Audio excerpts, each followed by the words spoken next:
So I became a grandfather about 4 years ago. And in fact, I was in Rome with Michael Mahaffey, and we visited one of the churches that was a special church, and they were doing the blessing of the babies as our daughter-in-law was going into pregnancy. So it was a magic time. Robert Finnegan Jackson was born shortly after. There's a wonderful line from Tolstoy, which I need to tell, especially the young people in this room.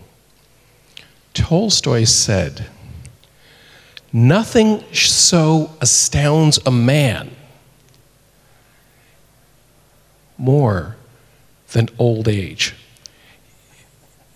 The point is, life goes by so fast, and we're not aware of just the rapidity of things changing. And we continue to plan for the next week or two, but in fact, we need to think about the world that we are giving our children and our grandchildren and great-grandchildren.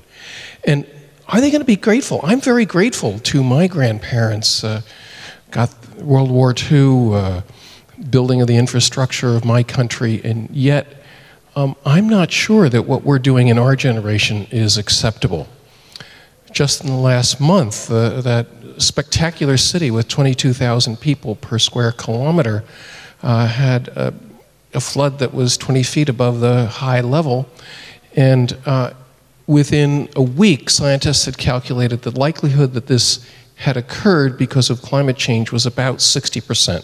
Obviously, it wasn't going to be 100%, but there's much more rapid evaluation of just how fast the world is changing.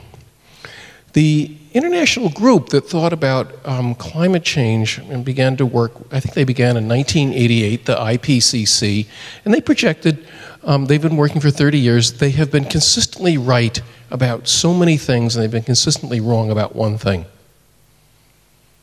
They've always underestimated how fast this was going to occur. So 2 years ago, their report came out, 2013, came out and said sea level will rise somewhere between this much and this much in my granddaughter's lifetime. That has big implications for lots of cities, not just Venice, but also Miami and elsewhere. One of the issues about climate change is that we tend to think of greenhouse gases. So I want to strike this word greenhouse gas from your vocabulary because it sounds kind of nice, you know, greenhouses, you know, the oxygen being produced. And we need to call it climate forcing gases because that's in truth what they are. But the climate forcing gases are just a whole family of things that we put into the air that are bad to breathe. They're bad for our health. If you breathe sulfur dioxide or nitrous oxide, it's bad for your health in the short time. You breathe ozone, you can have asthma. You breathe soot, it will give you another set of problems. We regulate all of those, but we don't regulate the one that's going to really perhaps damage the lives of 500 million people worldwide towards the end of this century. That's the rapidity of the climate forcing gases changes. So we need to begin to regulate them. This is a picture taken from Beijing. We just helped our middle son buy a house because housing, I live in Berkeley, housing in the Bay Area has become so preposterously expensive that no young person can afford to buy, and I took money out of my retirement and we helped them with the down payment. $1 trillion of private equity was extracted from China last year.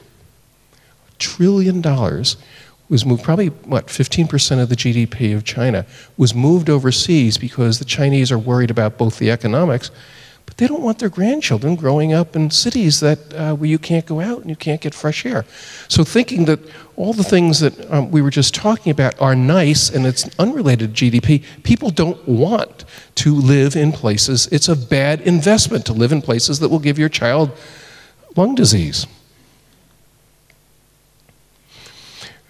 When Pope John the 23rd was installed, Eugenio Roncalli came into, became the pontiff in 1960. The planet's CO2 level was 315 parts per million. Just in the last year, it's tipped 400 parts per million. That's not geologic time. That is extraordinary rapidity for the amount of CO2 we're putting in the atmosphere. About 85% of that increase is due to burning fossil fuels, and the other 15% is due to removing vegetation. It's basically deforestation. So the increase is going on overall. Since 1980, when John Paul II became the pontiff, there was never a year that was cooler than the recorded average over the last 150 years.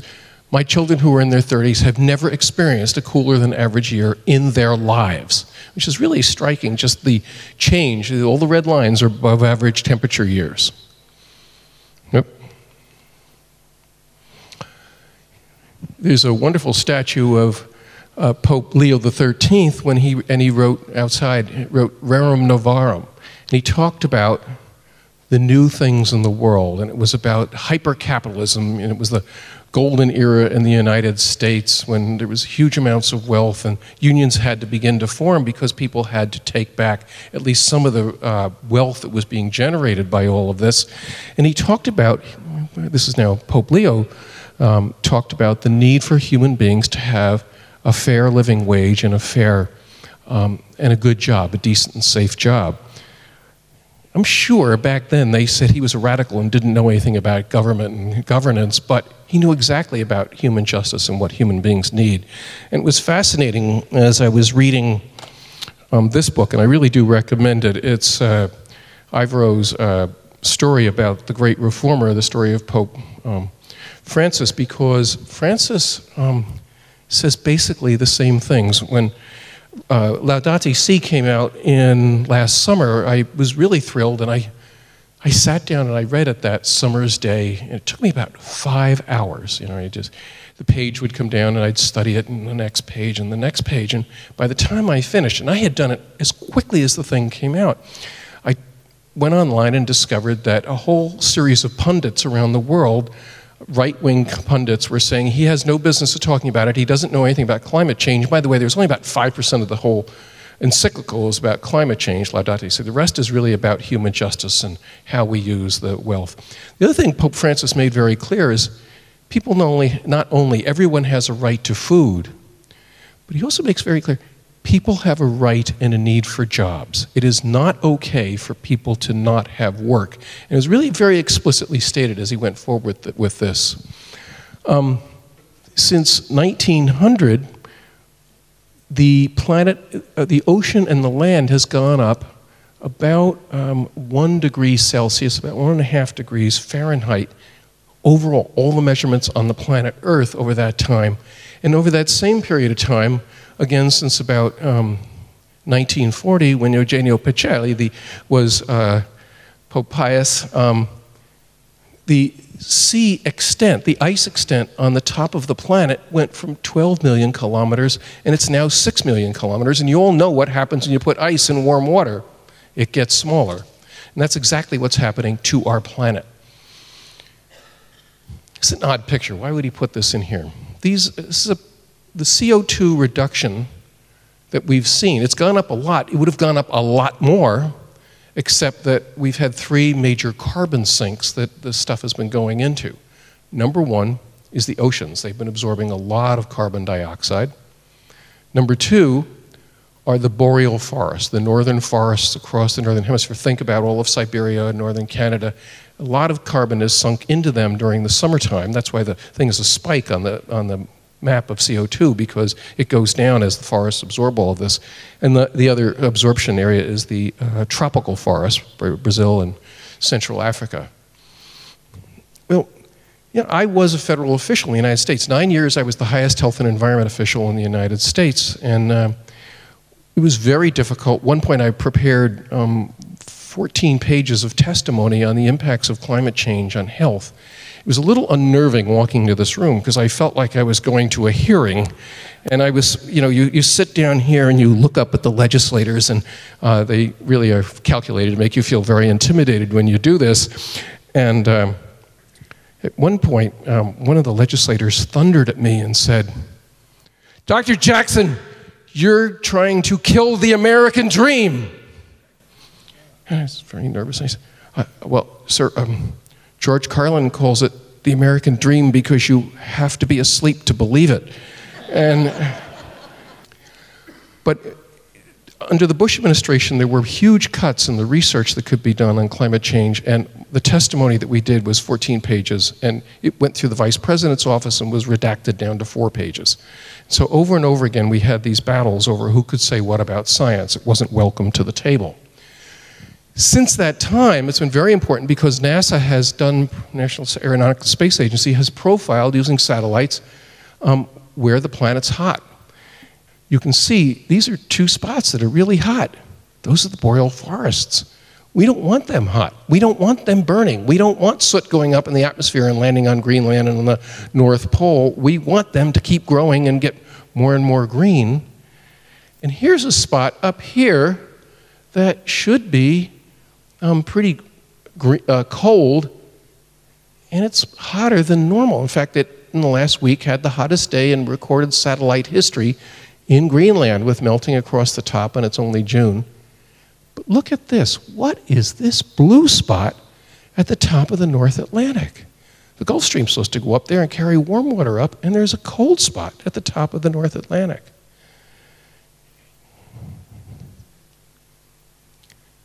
That's pure, fresh, 200,000-year-old ice water that is melting at the equivalent of several Mississippis a day and pouring into the North Atlantic and changing both the thermohalide mix going into the North Atlantic and the movement of warm water to the north, and what is keeping Europe warm and not having a climate of Canada, for example. So very rapid changes that are occurring, unprecedented, really. And the water that's pouring off is going down these moulins and down to the bottom of the Greenland Glacier, and it's moving more rapidly than it has in the past. Remember, the IPCC is wrong. Latest data now is they'd underestimated it's going to be 1 to 2 meters, not half to 1 meter by the end of the century. Just in the last couple of weeks, the study came out. So, you know, when Suzanne got up in 2004 and talked about this, it sounded like a nice lady who's a PhD architect, but there's no real hard science, and it's not about national security. We now have the Pentagon and the deepest military minds in the world saying this is the mother of all threats to national security to many countries around the world. Think about how much trouble we have as a globe managing 500,000 refugees, Syrian refugees, for example. There are serious people who think there will be 500 million refugees when basically the Bay of Bengal rises and saltwater intrusion into the rice paddies of Bangladesh and in northern India, for example, and elsewhere. Now, getting all this energy is very expensive, and diligent human beings have gone from, in 1860, 4 men dug a hole in Pennsylvania and struck oil, and it was the beginning of the oil revolution. Now it takes $2 to $3 billion to put up one of these oil wells to extract enormous amounts of petroleum with risks to the Gulf of Mexico, for example. And to meet the needs of all the vehicles that we have put on the road, and moving people in cars was the way we did it. Cars make a lot of needs, so we've reduced the photosynthesis, for example, in my country, by the equivalent area of the state of Georgia. 60,000 square miles were just being paved over to meet the needs of cars. It is probably the least efficient way to move human beings that one could imagine, both in terms of energy or basically transportation ought to be about people getting to the people and the places they need to be, and not moving vehicles, not moving trucks. It's really meeting human needs, which is exactly your theme as well. This is not a made-up picture. This is Los Angeles. Think about how much concrete, how much limestone had to be mined, baked at 2,000 degrees Celsius, turned into cement, carted somewhere, water was added to it, produced more CO2, and then 6% of all the CO2 on planet Earth is coming from cement. We're not even aware of how cars put demands on our live automobile. Don Shoup, a colleague at the UCLA where I teach, did the calculation of the surface area occupied by parking spaces that are needed in the city of California, and it comes out to be, and he created the parking crater. And if an asteroid hit Los Angeles, that's how much usable land would be knocked out and we now devote to parking spaces. So one of my closing themes here is that we've got to think about better design, but it's really about policy. And the deepest policies are often economic policies. And here's an economic policy that has profound impact on our grandchildren's health and their lives. This is from that crazy set of radicals. The International Monetary Fund calculates that the equivalent, that $5.33 trillion, $5,000 billion a year go to governmental subsidies for fossil fuel production. Some of that's oil, a lot of it's coal, some of it's natural gas. But it's more money than all the governments spend on all the medical care in the whole world. So we think that fossil fuel extraction is so important to whipping the economy and actually for military and other purposes that we spend more on that than we spend on taking care of people. Subsidies, not just on the fuel. In fact, the big companies have about $13 trillion of petroleum in the ground, and which is one of the reasons they fight so hard to make any changes. This is more of that data. If you fly over, if you're driving through North Dakota, you sometimes think it's daytime because there is so much natural gas being flared at that time. The astronauts can see North Dakota at night because of all the flares from the fracking sites, the hydraulic fracturing. And this is a fracking field somewhere in the Dakotas where we're pulling it out. The reason we put fracking in place was because natural gas is a whole lot better to burn and get energy from and get heat from than coal. It's a lot less dirty. It's the clean fuel. Except that if you drill it into one of these old oil wells, which is what we're doing a lot in California, the real reason they're doing it is to get out the distillate, because the liquid is more valuable than the natural gas. So what do they do with the natural gas? We now burn off $100 million a month worth of our grandchildren's natural gas, because they're going to need that to heat their homes and make certain plastics and fertilizers and all the rest. We burn it off every single month because we're just there trying to get the distillates to sell that for $50 a barrel. We then take the lousiest form of fossil fuel you can imagine, which are the tar sands, for example, in Canada. They extract it. The sizes of these things are really amazing. Those yellow spots up there are things the size of shopping mall city blocks full of sulfur they've extracted from the tar sands before they ship them elsewhere. It's really a very inefficient way, and it's changed the landscape and the temperature up north, and probably is a big contributor to the enormous boreal fires we're now seeing in Alberta. It's there partly because we've heated the planet, the rain patterns are less, it's drying out, the pine bark beetles are destroying some of these forests. They're just set up for burning. And when you bring up arguments, somehow somebody else trots out and says, well, some scientist said that climate change is a fraud, and it's just hotspots. And so more and more we're discovering that most of the people, perhaps all, who have been saying there's no such thing as climate change, don't worry about it, are in the pay of the oil industry, of the petroleum industry. And about every month some story comes out about some guy, claims he's from Harvard, but he was really an appointed researcher, $1.5 million to go around and say, I'm from Harvard and don't worry about it. It's not a bad job. You don't have to work that hard either. There is a lawsuit that's cooking with about 20 of our attorney generals going after the biggest, deepest pocket corporation in the whole world, ExxonMobil, saying, you lied, you knew. It's the same kind of thing that happened with tobacco when they finally had to realize that there were rooms full of paper that declared that they were running a disinformation campaign telling people don't worry about it. And they actually they own about 150 lobbyists in Washington, D.C. right now for the oil industry.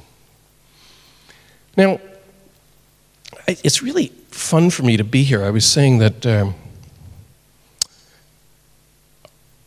I went to Catholic school and I saw pictures of St. Peter's, and then I became a Jesuit, and I learned about the Curia, and I learned about all the Jesu and all the churches here in town. And then I left and became a pediatrician, and so I learned about the Bobino Hospital, Bobino Jesu over here. So I'm feeling very at home here.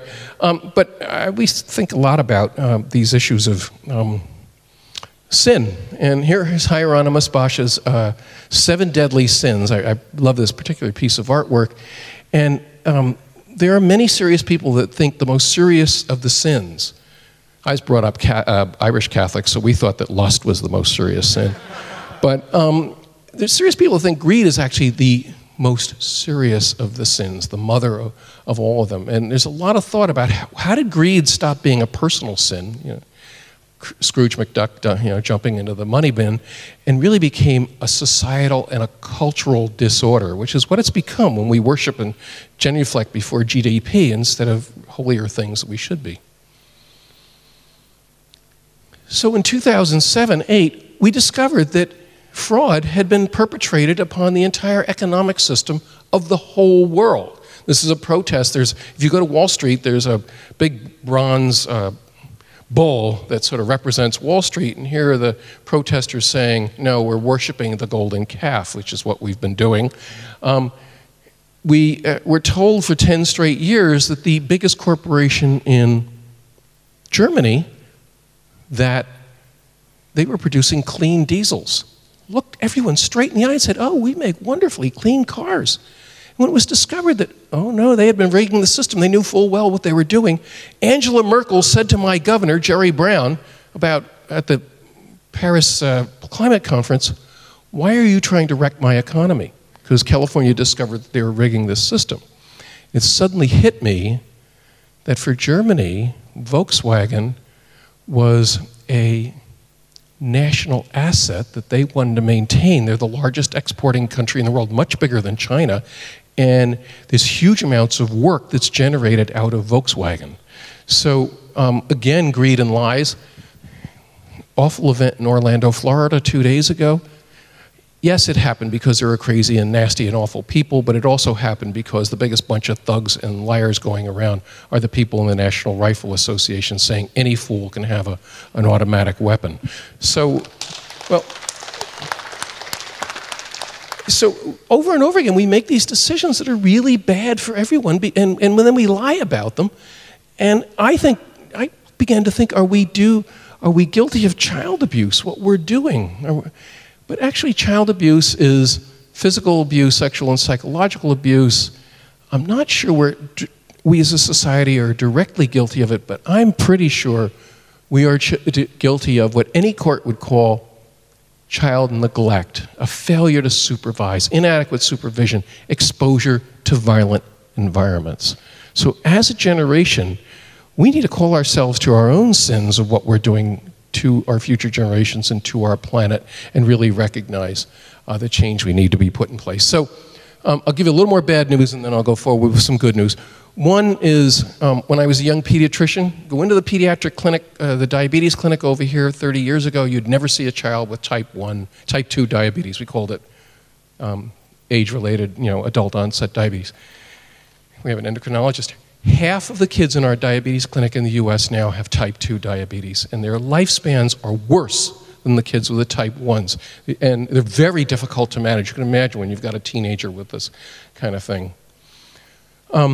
We've been wagging our fingers, we doctors, at people saying, you ought to walk, you ought to exercise. Want to see how good a job we've done? This is comparing people ages 46 to 64 20 years ago and a few years ago. Excellent health declined 32% to 13%. Can you go about your life? You need help? Relative increase of 5%. Do you need a wheelchair or a cane? A doubling in less than one generation. People in the prime earning years of life. Smoking went down, obesity went up, but you don't know this next one. We have been telling people, you need to walk, you need to exercise, you need to get out and move around. Want to see what a great job we've done?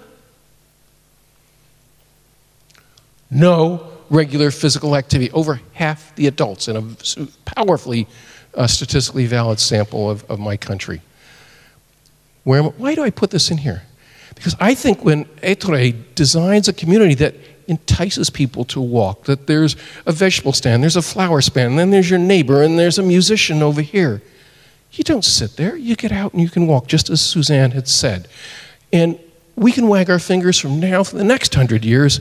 No one's going to change unless we entice people to really embrace their environments and make them so irresistible they can't help it. Here's two cities. In America, we'd say, well, I don't want to live in density. I want to have my car. I want to spread out. I don't believe in density. I don't believe in climate change. Well, here's two cities of exactly the same population. One is 30 times bigger in area than the other, and they are Atlanta and Barcelona, and the carbon footprint of one, Atlanta, is 10 times higher than in Barcelona per person. And so, and if you ask the average young person, and I was wondering, would you rather live in Atlanta or in Barcelona? I think you would have a tough time. Most of them, and most people my age don't want to live in a place that I've got to be sitting in a car an hour a day. I want to be in a place I can walk and I can bicycle and go about my life. So, so policy fixes. We've got to do the research. Suzanne, when I heard you in 2004, I actually did a search of all the English language literature in 2004 to see how much studies have been done to support the hypothesis that built environments mattered to people's health. And there were under 70 English language studies that documented that, of the millions of studies that one could search. There's now about 100 times as many. There's been a lot of research, but National Institutes of Health and the researchers need to support this because, and by the way, every study has validated exactly what Suzanne said, and that's another big takeaway, is her common sense, and it really was, and her design sense has been validated. Here's a study that just came out in the last 2 weeks, which I was so thrilled with it. Canadians have a wonderful ability to actually know everybody's health status because they have a national health insurance plan, they can keep track of things. They also have an interview survey in large parts of the communities. The huge cost of any nation is the cost of diabetes. 2% of the GDP of the United States goes to diabetes alone. Ugly picture, but what they did was they looked at neighborhoods objectively, satellite pictures and all the rest. Which ones are the most walkable? Which ones entice people to get out walking around? Had destinations, town squares, retail, things we need. They adjusted people for age, for race, for smoking, etc. And then they looked at the least walkable communities, quintiles. So the top 80% on this graph is how obesity and diabetes is going up in the communities that are not walkable. And the orange line are the most walkable communities. They have basically not gone up with obesity and diabetes. So the good doctor that wants, you're going to prescribe insulin, you're going to prescribe for all these things, but you need to have in every prescription pad, you got to walk. You got to have neighborhoods that really invite people and they are irresistible for exercise. Look at diabetes incidence, how it's dropped in the most walkable communities. We couldn't figure out what to do about diabetes incidence going up. This is the thing that works to bring it down. Father, I'm almost done. So we've got to move to renewable energy. And I put this picture in here partly because that oil platform employed 13 people, cost several $billion. The renewable energies business employs large numbers of people, and when Pope Francis says people need work, renewable energy is a wonderful way to put people to work. We need to have policy changes. The general plan for every city, and you call it Constitution for Growth, the plan for every city looks at the things on the left: circulation, housing, conservation, open space. And it's optional to worry about health, equity, and community development. That's got to stop because they're equally as important to everything else. And this is the beginning of every chapter now in the new California General Plan, and I love this, and it really is very resonant with Pope Francis's encyclical. People, we need to be designing healthy, equitable, resilient, and economically vibrant places. Each of the 11 chapters starts that way. That is the holy card, the touchdown at the beginning of the chapter. This is then implanted on all the agencies, the housing agency, the transportation agency. When you go for a promotion in transportation, they say, how are you doing on each one of the supervisors? How are you doing on these? Are you building sustainable places? Because you really want change. You can't just wave your hand. You got to, you're not going to get your promotion unless you're really working on this stuff. So the California Department of Transportation is now giving back state routes and downtowns to be turned into central squares in these towns and moving the state routes outside of town, because we should never have been trying to move large amounts of people through the middle of town. gas tax work? When British Columbia added $5 a ton to carbon, they're now up to $30 a ton. It generated about $1 billion in revenue. They were able to reduce people's taxes, and the carbon use in British Columbia has dropped by 16%. The rest of Canada went up 3%. They now have the most vibrant economy in Canada. So they have not hurt their economy by doing this. Totalitarian socialism is a catastrophe. Totalitarian capitalism is a catastrophe. And humanism, especially spiritually infused humanism, is the way our society should go. And let me stop with that. And thank you so very much for your attention.